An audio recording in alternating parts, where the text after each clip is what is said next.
All right, let's dive into two terms that are, well, pretty much the bedrock of data analysis: fact tables and dimension tables. These are the absolute core building blocks that let us turn a giant mess of data into actual smart business decisions. So, yeah, let's get right into it. You know, every company on the planet is basically drowning in data these days. But having a ton of data doesn't mean you have a ton of answers.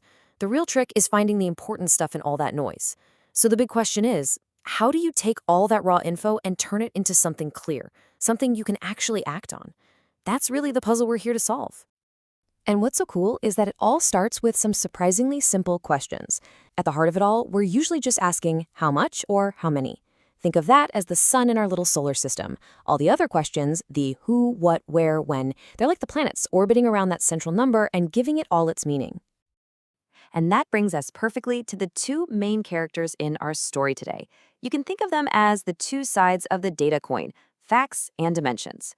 Seriously, once you get the difference between these two, everything else just clicks into place. Okay, first up, the fact table. The easiest way to think about this is that it's the scorekeeper. It's just the numbers, the cold, hard, quantitative data. The fancy term for them is measures, so things like sales dollars or how many units were sold. This is the numerical meat of the whole operation. But let's be real, a number like 5,000 is totally useless on its own, right? 5,000 what? That's where the dimension table comes in to save the day. This is the table that holds all the story, all the descriptive context. It's the who, what, when, and where that makes our numbers actually mean something. And this just lays it out perfectly. On one side, you've got the facts, the numbers, the how much.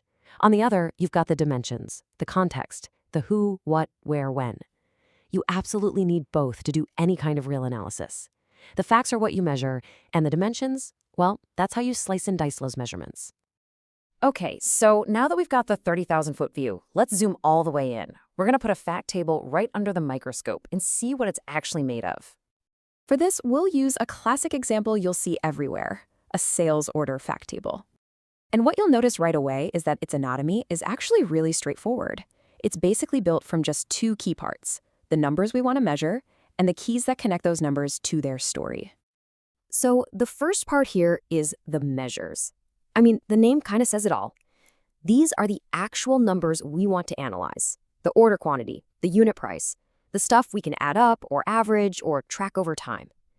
They give us the straight answer to that big question: how much? Then you have the second and just as crucial part: the keys. Look at product key, customer key. You're never going to add these numbers up, right? That would make any sense. Instead, think of them like, well, like actual keys. They are designed to unlock the context. They're the bridges that connect this one sales record to all the rich detail sitting in our dimension tables. So we've seen the parts, but the real magic is in how they connect. Those keys we just talked about, they're the glue. And when you put all these pieces together, you get something that's not just powerful, it's actually kind of beautiful. And here it is. This is called a star schema. Pretty obvious why, isn't it? You have that big, beefy fact table sitting right there in the center, and all of your dimension tables, your context, are radiating out from it, just like the points of a star. It's such a great way to visualize the whole relationship. You know, I love this quote because it just nails the concept. Dimensions surround and qualify facts.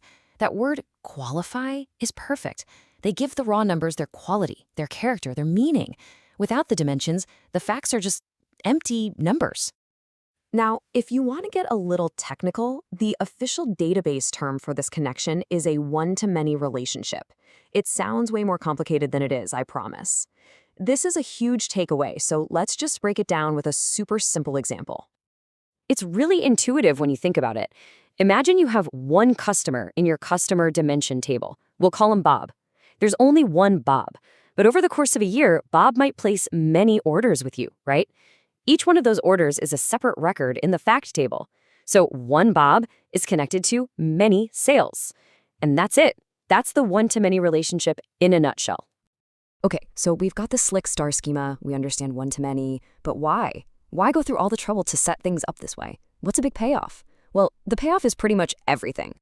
The whole reason this structure even exists, its entire purpose in life, is to make it incredibly fast and easy for you to ask really interesting questions of your data. It is built from the ground up for one thing: analysis. And this is where the fun starts. This setup lets you do two incredibly powerful things. You can roll up, which is like zooming out on a map, going from seeing daily sales to seeing the big monthly or yearly total.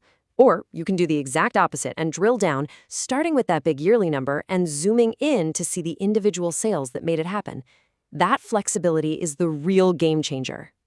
So you see, it's how the facts and dimensions work together that creates this amazing engine for asking questions. The structure itself is what unlocks the answers. So I'll leave you with this thought. Now that you understand the blueprint, what questions would you ask? What hidden stories would you go looking for in your own data? Because that is where the real power is.